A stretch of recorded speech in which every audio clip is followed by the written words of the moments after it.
Hea lapsevanem, kevad on kätte jõudnud ja rattad panipaikadest välja toodud. On aeg üle vaadata ka rattakiivrid. Kas teadsid, et rattakiivrid võib kasutada 5–7 aastat alates tootmisest? Juhul, kui aga kiivrit kasutada igapäevaselt, siis tootjad soovitavad selle välja vahetada juba 3 kasutamise aasta järel.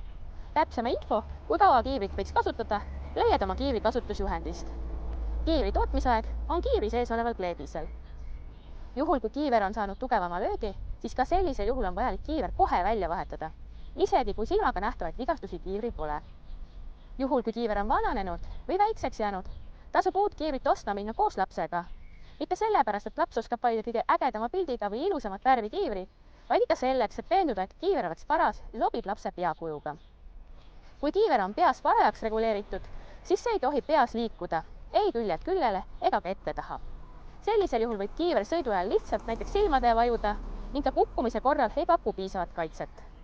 Kiivrit ostes tasub tähele panna, et lisaks tootmisajale oleks kiivri sees ka vastavusmärgis, standardinumber ja tootja andmed ning tootega kaasas eestikeelne kasutusjuhend.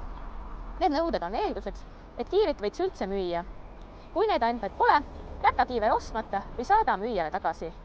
Mänguväljakule jõudes tuleb kindlasti kiiver peast ära võtta, sest avad ronilates ja redelitel on tehtud pea, mitte kiivri järgi ja kiiver võib avadesse takerduda. Ohutus algab neist endist.